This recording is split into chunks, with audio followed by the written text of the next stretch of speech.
A live look at the White House this morning. The sun is up as President Donald Trump is increasing his pressure on the Federal Reserve. Now, the president has said he has fired Fed Governor Lisa Cook. He cites allegations of mortgage fraud. But there are questions whether the president has the authority to fire her.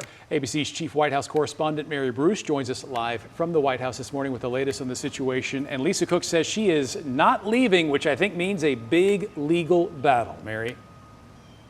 You are certainly right about that, Mark. Look, the president is once again testing the limits of his presidential power. For weeks, he's been pressuring the Fed to lower interest rates, and now he is trying to fire a sitting member of the Fed's Board of Governors, potentially undermining and threatening the independence of the central bank and setting up a legal fight that is likely to head to the Supreme Court. Now, the president does have the authority and the ability to fire a board member with cause, but Lisa Cook says President Trump has none. And now her lawyers say the president has conducted an illegal action, and they are vowing to sue. Now, we understand yesterday the market showed little reaction to all of this. Some experts warned that tampering with the Fed's independence could raise inflation, borrowing costs. So what are your thoughts?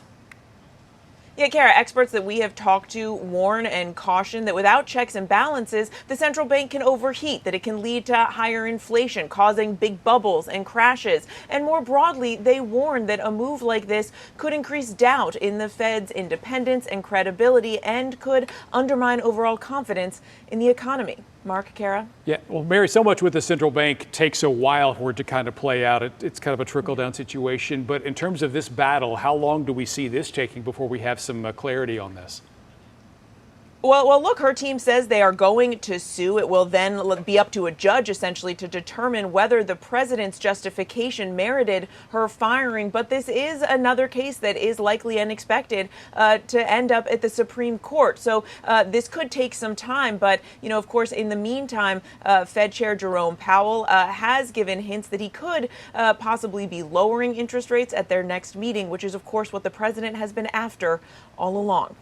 All right, just a few weeks away for that. Thank you so much, Mary. We appreciate it.